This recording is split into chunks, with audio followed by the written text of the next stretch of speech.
신앙생활에 있어서 가장 고민이 되고 힘들어할 때가 언제일까? 병들 때도 있겠죠. 집안에 우환이 생길 때도 있겠죠. 그러나 그런 것보다도 더 중요한 것은 뭐냐면 하나님의 뜻을 몰라서 방황스러울 때, 그것이 아닐까 싶습니다. 육체적으로 힘들고 어려운 것들은 그냥 고치면 되고요, 푹 자면 되고요, 해결하면 돼요. 근데 이제 신앙생활에 있어서 정말 내가 제대로 가고 있는 것인가? 내가 지금 하나님 앞에 믿음생활 제대로 하고 있는 것인가? 하나님의 뜻은 어디에 있는가? 이걸 질문해 버리면 문제는 또 달라지게 되지 않을까 싶습니다. 하나님의 뜻이 뭘까요? 하나님의 뜻. 우리는 두리뭉실하게 하나님의 뜻하면 하나님 뜻대로 살자라고 이야기하면 하나님 말씀대로 성경에 있는 대로 살면 되는 거 아닌가? 너무 쉽게 그렇게 이야기하게 될 거예요. 틀린 말은 아니죠. 큰 틀에서는 볼 때는, 큰 틀에서 볼 때는 틀린 말은 아닙니다. 성경에 있는 하나님의 말씀대로 살아가는 것이 하나님의 뜻이다. 맞습니다. 우리가 하나님의 뜻대로 살자, 우리 설교에서 강단에서 수없이 쏟아져 내리는 말씀이 뭐냐면, 여러분 하나님의 말씀대로 사십시오. 주님의 뜻대로 사십시오. 그러면 여러분들이 복을 받으십니다. 여러분이 형통할 겁니다. 정말 수없이 들었습니다. 전혀 새롭지가 않습니다. 그런데 그렇게 이야기해놓고 난 다음에 그러면 목사님 하나님의 뜻이 뭡니까? 라고 질문해 버리면 딱 부러지게 얘기를 못하죠. 금방 얘기했던 것처럼 두리뭉실하게 성경 말씀대로 있잖아요. 그 말씀대로 살면 되지요. 뭐 굳이 뭐 하나님의 뜻이 어디에 있냐고 묻습니까? 이렇게 얘기하겠죠. 그러나 여러분, 두리뭉실하게 얘기하는 것은 다른 말로 이야기하면 아무것도 아니라는 얘기죠. 보다 분명하고 확실하게 내가 내 믿음의 고백을 할 수만 있다면 그게 진짜 믿음이지. 느끼는 거 없고 잡히는 거 없고 그냥 들리는 거 없고 그냥 두리뭉실하게 그거야 뭐 성경 말씀이 있는 대로 살면 되지요. 그것이 정답일까요? 1920년 당시 소련은 그 주변 아르메니아라고 하는 그 나라를 침공을 해서 자기들의 나라로 만들어 버립니다. 근데 이 아르메니아는 소련은 공산국가이기 때문에 종교의 자유가 없었죠. 아르메니아가 함락되고 난 뒤에 제일 먼저 단행했던 것이 뭐냐면 예수 믿는 사람들을 잡아다가 감옥에 가두는 일들을 먼저 했습니다. 그때 네리먼이라고 하는 사람도 역시 감옥에 갇히게 됐어요. 그는 공산당이 서슬푸른 위협 속에서도 굴하지 아니하고 가는 곳곳마다 있는 자리에서 하나님의 복음의 말씀을 전했습니다. 그러자라도 사람들이 믿는 사람마다 다 잡아다가 감옥에 가두는 판인데도 불구하고 이 네리먼이라고 하는 사람은 거기에 두려워하지 않고 하나님의 말씀을 담대히 전했습니다. 어떻게 됐을까요? 당연히 구속됐죠. 당연히 감옥에 갇혀서 그들은 이제 감옥살이를 할 수밖에 없었습니다. 주님 일 하다가 감옥에 갇혔어요. 그랬더니 그 간수가 그런 얘기를 합니다. 네리먼에게, 여보시오, 도대체 하나님이 살아 계시다면 당신 같은 사람이 이곳에 오는 것조차도 막지 못한단 말이요. 예수 믿는 사람들이 이곳에 오지 못하게 할 수 없냔 말이요. 당신 말 맞다가 하나님 살아 계시다면 말입니다. 그렇죠? 그러면서 조롱을 하면서 이야기를 합니다. 당신의 하나님이 당신 이 자리에 잡혀오는 것조차도 그거 하나를 막지 못한다면 그게 무슨 하나님입니까? 당신도 보다시피 수없이 많은 예수 믿는 사람들이 붙잡혀 와서 지금 이곳에서 고통당하고 있는데 그거 하나도 막지 못하는 하나님이 무슨 하나님이라고 믿고 있느냐? 그때 네리먼이라고 하는 사람이 이렇게 이야기합니다. 예, 그렇게 볼 수 있겠죠. 그러나 내가 이곳에 온 것은 하나님이 무능력해서가 아니라 하나님이 나를 이곳에 보내신 겁니다. 나는 이곳에서 여러분들에게, 간수들이나 여기 감옥에 갇혀 있는 사람들에게 주의 복음을 전하라고 하나님이 나를 이곳에 보내신 것입니다. 내가 자유롭게 복음을 저희 감옥에도 전할 수 있도록 여러분들은 나에게 먹을 것과 잠잘 수 있는 숙식을 제공해 주지 않고 있습니까? 이렇게 이야기한 거예요. 이거 아무나 할 수 있는 얘기가 아니죠. 네? 아무나 할 수 있는 얘기가 아닙니다. 이 내리머니라고 하는 사람이 이렇게 고백할 수 있었던 것은 하나님이 나와 함께 있다고 하는 것, 하나님은 분명히 살아계시고 있다고 하는 것, 이런 믿음이 분명하기 때문에 자기는 이곳에서 죽는다 한이 있을지라도 주님을 배반할 수 없다라고 이야기하고, 지금 당하는 이 감옥에서의 고난이 주님이 나를 이곳에 파송한 것으로 나는 그렇게 인지하고 있고 그렇게 믿음으로 고백하고 있다고 하는 얘기거든요. 이것은 하나님의 뜻을 알지 못하는 사람은 절대로 할 수 없는 고백입니다. 나를 이곳에 오게 한 것은 당신들이 아니고 하나님이 나를 보내신 겁니다. 여러분들에게 복음 전하라고. 여러분, 신앙이 뭡니까? 신앙은 지극히 개인적이에요. 집단이 아닙니다. 여러분, 신앙은 개인적입니다. 그래서 여러분, 믿음이 뭡니까? 라고 이야기한다면 여러분 각자가 나는 내 믿음은 이런 겁니다 라고 내놓아야 됩니다. 이것이 신앙 고백입니다. 신앙 고백. 우리가 매주 주일마다 지금 전에도 신앙 고백 했잖아요. 뭘로요? 사도신경으로. 이게 신앙 고백이에요.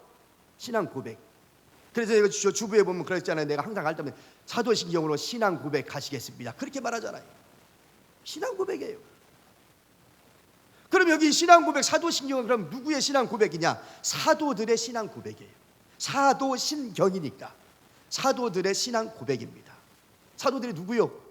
예수님의 12 제자들. 이 사람들의 신앙 고백이 사도신경이에요. 그래, 우리 매 주마다 주일마다 신앙 고백을 하고 있는 이것은 뭐냐면 사도들의 신앙 고백을 한 것을 나도 신앙 고백으로 합니다 라는 뜻에서 같이 하는 거예요. 내가 금방 뭐라고 그랬죠? 신앙 고백은 지극히 뭐요? 개인적이다라고 말씀드렸어요. 맞습니다. 그래, 여러분들이 나름대로 여러분 경험한, 여러분이 체험한, 여러분이 만난 하나님에 대한 믿음을 스스로 고백하면 됩니다. 이게 신앙 고백입니다. 그런데 문제는 뭐냐면 너도 나도 신앙 고백을 할 때에 그 신앙 고백이 과연 하나님의 말씀에 부합되는 것이냐, 아니면 하나님의 말씀에서 어긋나는 것이냐, 뭘로 판단할 수 있겠어요? 분석할 수 있는 뭐가 기준이 있어야 될 거 아닙니까? 그래서 사도신경을 만들어서 우리는 개신교는 모두가 이 사도들의 신앙 고백을 우리의 신앙 고백으로 같이 고백합니다는 뜻에서 하는 겁니다. 그리고 이걸 가지고서 이단 사이비를 가려내는 거예요. 이단 사이비들은 이 신앙 고백을 고백하지 않습니다. 이거 하나 가지고 초대교회부터 시작해서 지금까지도 이 고백을 가지고 이단이냐 사이비인가 이것을 구별해냅니다. 그러니까 신앙 고백은 개인적이긴 하지만 내가 했던 그 신앙 고백이 이 사도신경에서 벗어났느냐 그렇지 않느냐를 잘 분별을 해서 벗어났다면 우리는 의심을 해봐야 되고, 그것들을 우리는 배척하지 아니하면 안 된다는 거예요. 이게 신앙 고백이에요. 따라서 내 믿음이 생기면 여러분 각자가 하나님 앞에 신앙 고백을 해야만 합니다. 그 신앙 고백이 결국 뭐예요? 하나님의 뜻입니다. 내가 만난 하나님, 나는 이렇게 고백합니다. 그래서 나는 하나님의 뜻이 이런 것이다 라고 이야기할 수 있는 것이죠. 오늘 네이먼 머니라는 이 사람도 나를 이곳에 보내신 것이 당신들 뜻이 아니라 하나님의 뜻으로 나는 이곳에 보내심을 받았다라고 고백할 수 있었던 그 신앙 고백처럼 여러분들에게도 하나님이 이 자리에 함께하고 이 시대에, 이 어려운 시대에 장동교회라고 하는 이 자리에서 믿음 생활을 할 수 있게 만든 것도 하나님의 뜻이었다 이 말이에요.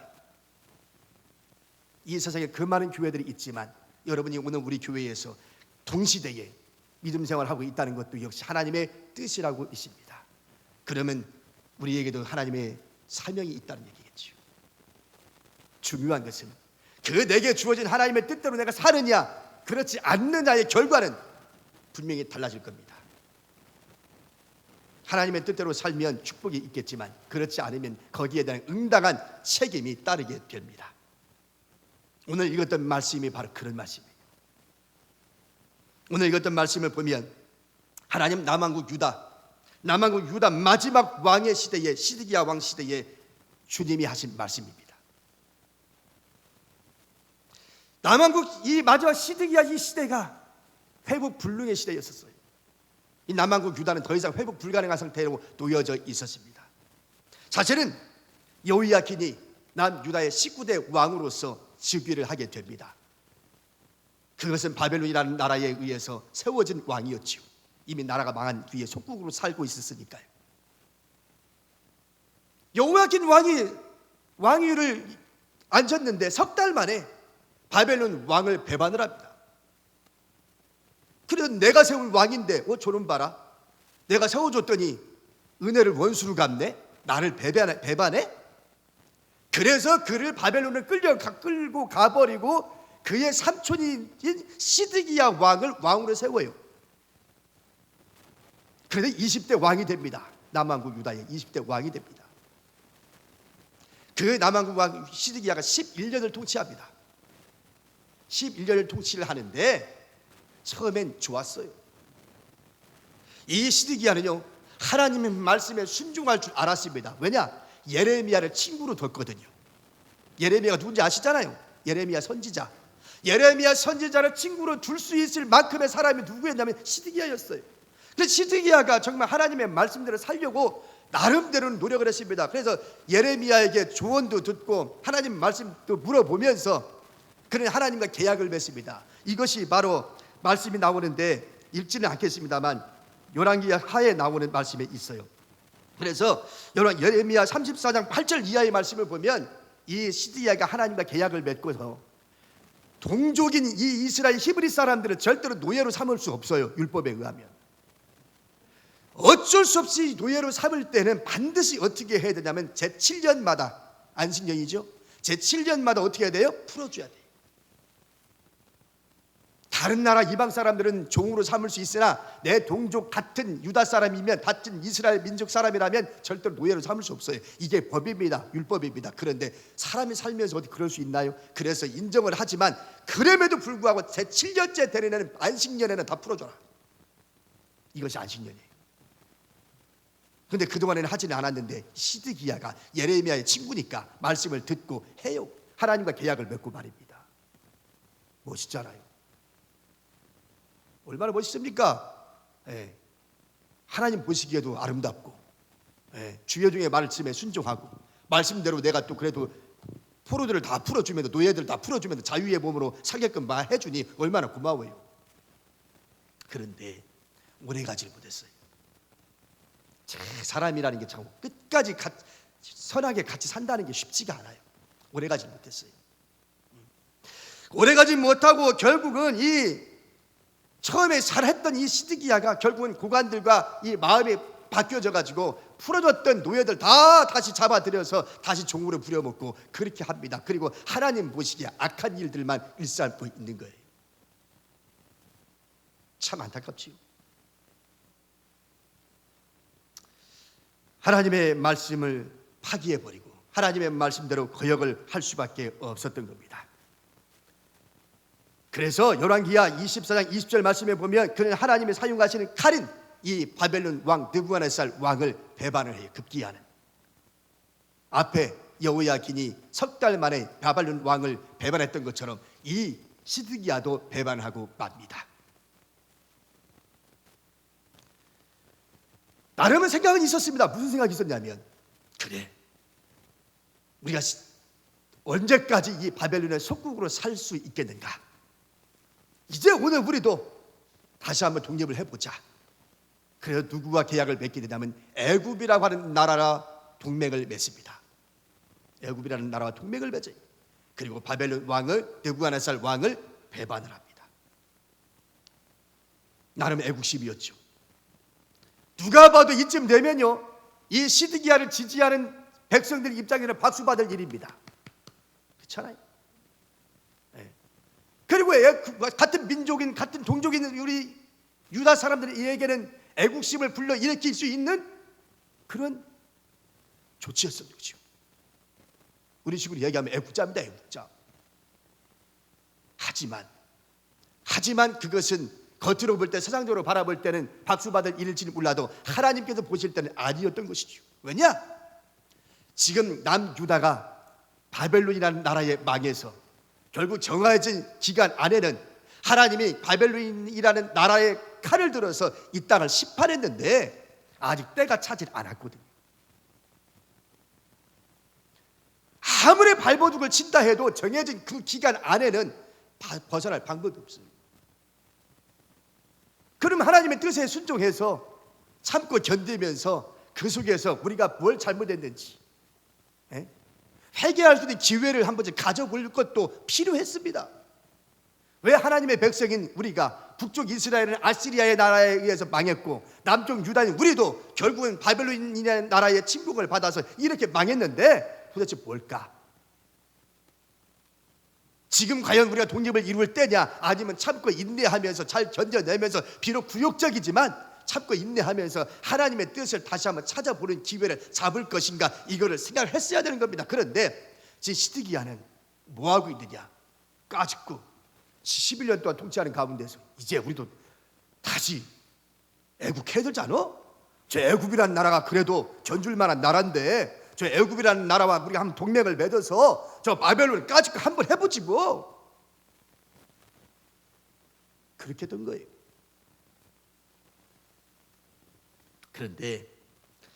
그런데 그것이 어디요? 말같이 쉽을까요? 맘먹은 대로 될까요? 당시 바벨론은 최강대국이었어요. 오늘처럼 이야기한 미국과 같은 최강대국이었어요. 감히 거기에 달라붙을 수가 없었어요. 아니나 다를까 하나님은 그것을 좋게 보지를 않았습니다. 예레미야를 친구로 뒀다면 예레미야에게 물어보고 내가 이렇게 해도 되느냐고. 그러면 하나님의 뜻이 분명히 가르쳐 줄 거 아닙니까? 예레미야는 하나님의 종이니까. 지금까지 많은 예언자들이 예언했던 내용은 뭐였냐면 하나님의 바벨론을 통해 이 땅을 심판한다는 얘기를 수없이 했어요. 맞죠? 북쪽 이스라엘을 망한 뒤부터도 계속해서 그 부분에 대한 얘기를 끊임없이 했어요. 그랬으면 그 말씀대로 이루어졌잖아요. 그랬으면 어떻게 해야 돼요? 자기가 애국과 손잡기 전에 하나님의 뜻을 물었어야죠. 자기가 초기에 왕이 될 때처럼 처음 하나님에 대한 믿음을 상기시키고 기억해내고 주의 종에게 물어보고 그리고 난 다음에 기도해보고 그리고 난 다음에 결정을 했더라면 얼마나 좋았을까. 그런데 시드기야는 그렇지 않았습니다. 교만했지요. 아직 힘을 의지했습니다. 하나님을 의지하기보다는 제 애굽이라고 하는 강대한 나라를 견줄 만한 저 나라를 의지하고 해보자. 당신 나라 우리 나라 함께 합치면 무엇을 못하겠냐. 그런데 그게 하나님의 뜻과는 거리가 멀었습니다. 그래서 하나님이 화가 났어요. 하나님 화가 났습니다. 왜 화가 났느냐고 이야기하는가 하면 이제부터 말씀 읽어볼게요. 자, 오늘 읽었던 말씀 봅시다. 25절 말씀 보면 너 극악하여 중상을 당할 이스라엘 왕아 내 날이 이르렀나니 곧 죄악의 마지막 때이니라. 뭐라고 되어 있어요? 너 극악하여 중상을 당할 이스라엘 왕아. 극악하다는 말이 어디요? 극단적인 언어잖아요. 너 극악하여 중상을 당할 이스라엘 왕아. 여기 이스라엘 왕 누구요? 북쪽 이스라엘 왕 말하는 게 아닙니다. 북쪽 이스라엘 왕 이미 망했어요. 오래전에 망했고 지금 남한국 유다를 마지막 왕을 얘기하는 건데 시드기야 왕을 향하여 얘기하는 겁니다. 이렇게 곧 죄악의 마지막 때이니라 라고 말입니다. 그리고 뭐라고 합니까? 26절 갑시다. 26절에 주 여호와께서 이같이 말씀하셨느니라. 관을 제거하며 왕관을 벗길지라 그대로 두지 못하리니 낮은 자를 높이고 높은 자를 낮출 것이니라. 이렇게 얘기했죠. 뭐라고 되어 있어요? 왕관을 벗길지라. 내가 너 왕의 자를 뺏을 거야. 그 얘기죠. 지금 시드기야 너 왕의 자를 내가 뺏어버릴 거요. 지금 이렇게 하고 있어요. 네?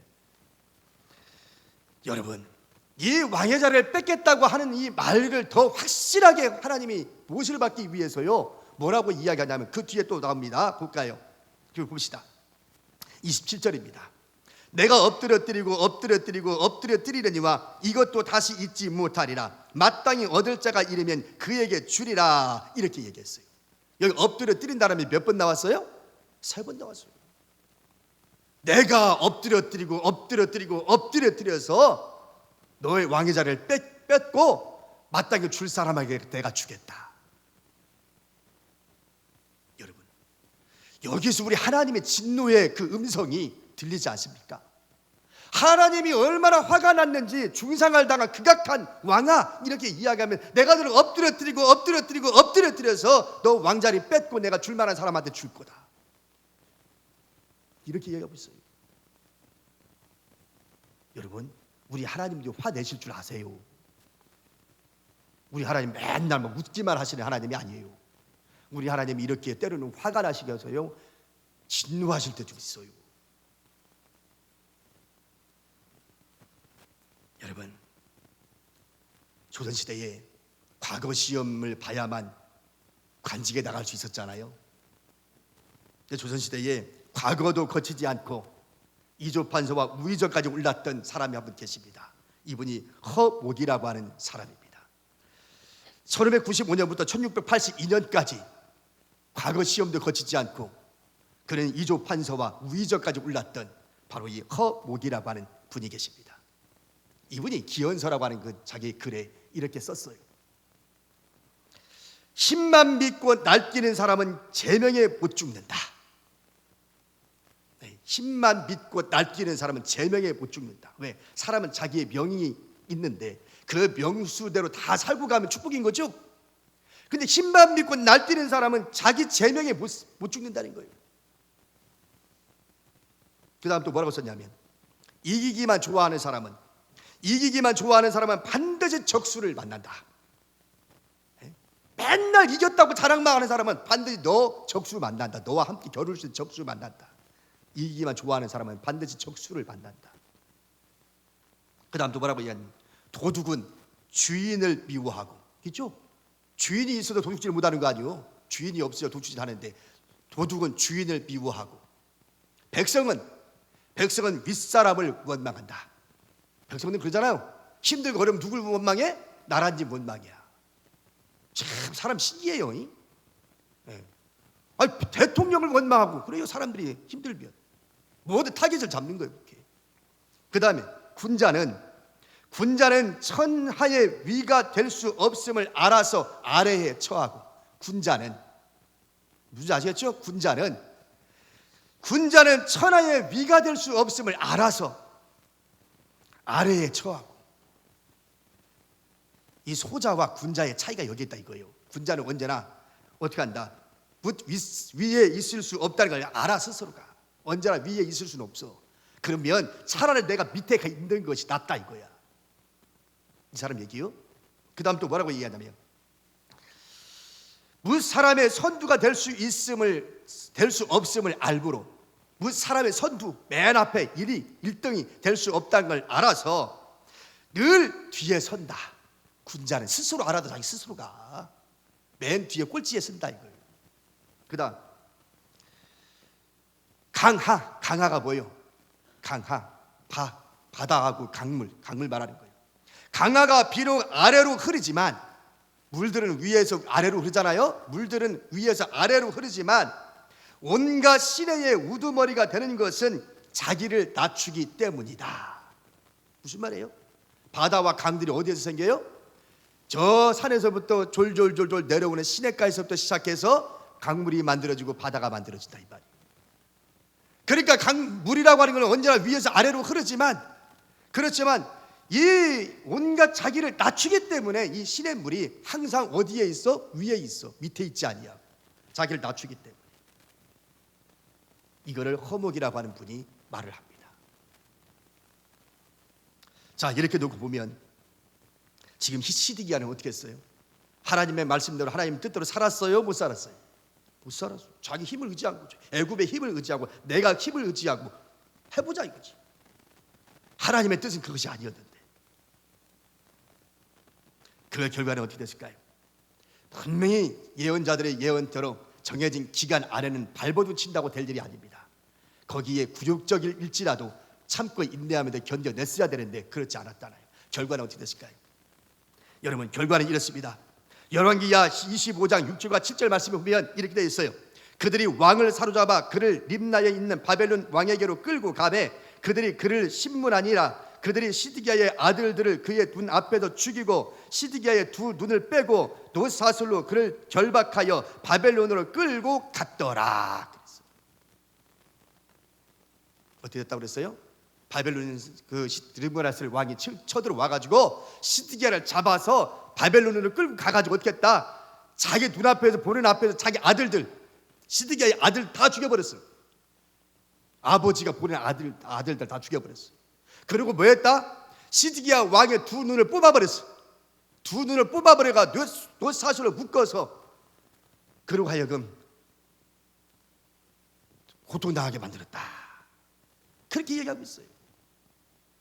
거기서 끝이 아닙니다. 이 느부갓네살 왕은요, 왕궁을 의지하고 그 고관들이 자기들이 힘만 의지했던 이 예루살렘의 성벽을 깡그리 무너뜨리고 예루살렘의 왕궁도 무너뜨리고 고관 대작들의 그 집들도 왕궁이 다 무너뜨려버리고 말았습니다. 이것이 바로 열왕기야 25장 9절과 10절에 다 나오는 얘기예요. 여러분, 여기 말씀처럼 앞에 우리 26절 읽었잖아요. 앞에 26절에 뭐라고 되어 있어요? 낮은 자를 높이고 높은 자를 낮출 것이니라 라고 얘기했던 말씀처럼 우리 하나님은 낮추기도 하시는 분이요, 높이기도 하시는 분이요, 살리기도 하시는 분이요, 죽이기도 하시는 분이에요. 할렐루야. 이런 하나님임을 여러분 분명히 믿습니까?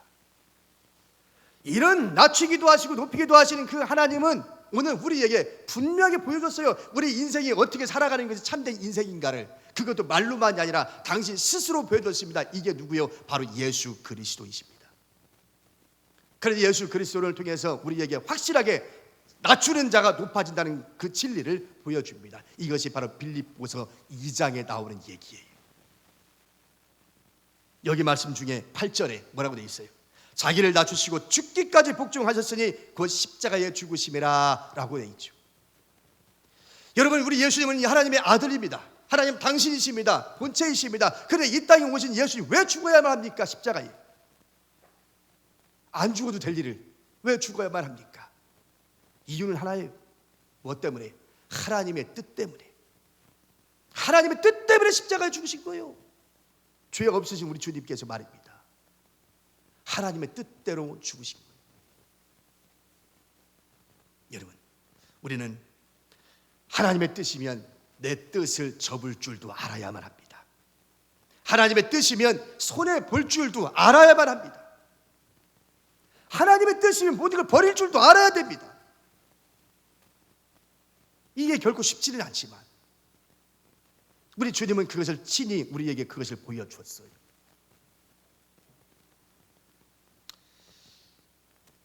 이것을 어떻게 가능할까요? 하나님은 결코 실수하지 않으신다는 믿음이 생길 때만이 가능합니다.